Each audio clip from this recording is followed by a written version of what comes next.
নমস্কার স্যার। বর্তমান সকালে আপনাকে স্বাগত। যে আপনি আজকে দেবাশিস ধরের সঙ্গে দেখা করে সোনারপুরের বিজেপি প্রার্থী, নবনির্বাচিত বিজেপি প্রার্থী।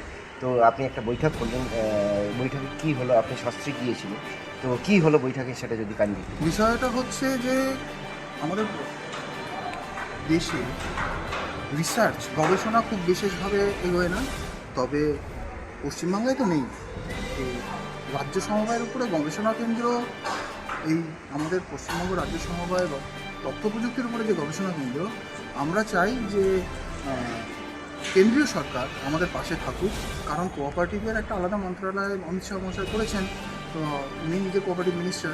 তো আমি আমাদের বিধায়কের কাছে এটাই প্রার্থনা করেছি যে যাতে আমাদের নবনির্বাচিত নতুন মুখ্যমন্ত্রী যিনি আছেন, আমাদের শুভেন্দু অধিকারী মহাশয়, স্যার শুভেন্দু অধিকারী মহাশয়, উনি যাতে আমাদের এই গবেষণা কেন্দ্র, পশ্চিমবঙ্গ রাজ্য সমবায়ের উপরে একটা গবেষণা কেন্দ্র, আইটি গবেষণা কেন্দ্র, ইলেকট্রনিক্স অ্যান্ড আইটি, যেটা ভিএলএসআই এআইএমএলকে রিসার্চের জন্য আমরা আনতে চলেছি।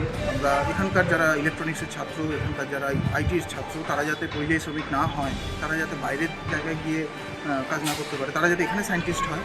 তাই গবেষণা কেন্দ্রের ফান্ডিং, সেন্ট্রালের ফান্ডিং যাতে আমাদের সিএমএর মাধ্যমে যাতে প্রপারলি আসে, আমরা যাতে কাজটা ভালোভাবে করতে পারি, আমরা যাতে আমাদের পরিষেবা প্রত্যেকটা দপ্তরে প্রপারলি করতে পারি, এই আবেদনটাই আমি বিধায়কের সাহেবের কাছে নিয়েছি, যাতে আমরা আমাদের পথ চলতে গিয়ে আমরা আমাদের মুখ্যমন্ত্রীকে পাশে পাই, যাতে আমরা কেন্দ্রের অমিত শাহ মহাশয়কে আমরা পাশে পাই।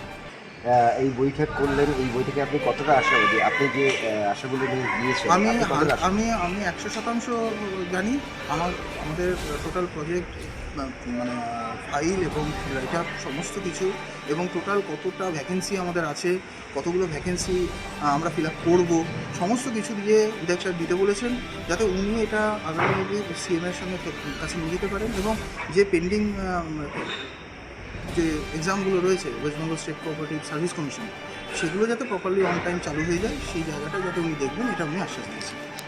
আগামী প্রযুক্তির যে ইঞ্জিনিয়ার বা আইটি ছেলেগুলো আছে, বা যারা ইঞ্জিনিয়ারিং করছেন বা আইটি নিয়ে পড়াশোনা করছেন, তাদের সম্বন্ধে আপনি কী বার্তা দেবেন?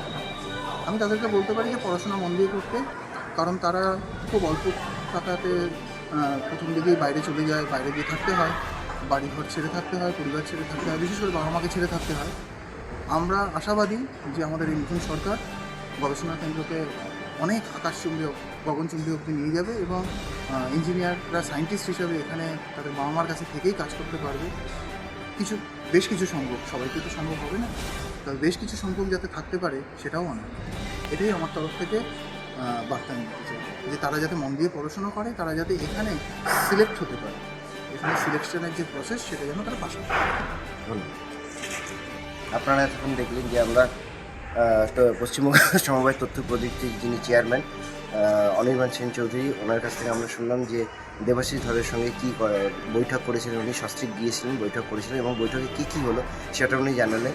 যে যেমনটা আমরা জানতে পারছি যে পশ্চিমবঙ্গে যারা আইটি নিয়ে পড়াশোনা করছে এবং বৈজ্ঞানিক যারা হতে চাইছে, তারা কিন্তু পশ্চিমবঙ্গে কেউ থাকছে না, কেননা পশ্চিমবঙ্গ সরকারের সেরকম কোনো স্কোপ সেই জায়গায় আমরা দেখতে পাইনি, এবং উনিও দেখতে পাননি। যেটা উনি জানালেন যে এই সমবায় যে চেয়ারম্যান, উনি জানালেন যে এখানে যাতে স্টুডেন্টরা যারা পড়াশোনা করেছে তাদেরকে ভালো করে মন দিয়ে পড়াশোনা করতে বললেন, যাতে পশ্চিমবঙ্গে থেকেই তারা পশ্চিমবঙ্গে উন্নতি করতে পারে এবং এই আইটি সেক্টরকে আরও উন্নতির পথে শিখরে যেমনটা অনির্বাণ সিং চৌধুরী জানালেন যে সিএমের সঙ্গেও ওনার মিটিং হবে, এবং অমিত শাহ যিনি এই তথ্য প্রযুক্তি ডিপার্টমেন্টে নিজে দেখছেন, তিনি এই ব্যাপারে অনেকটা সহায়তা করবেন। ইনি অনেকটা আশাবাদী যে যারা পশ্চিমবঙ্গে রয়েছেন, পশ্চিমবঙ্গ থেকে পড়াশোনা করছেন, তারা যাতে পশ্চিমবঙ্গ থেকেই চাকরি পায় এবং পশ্চিমবঙ্গকে আরও উন্নতির শিখরে নিয়ে যেতে পারে।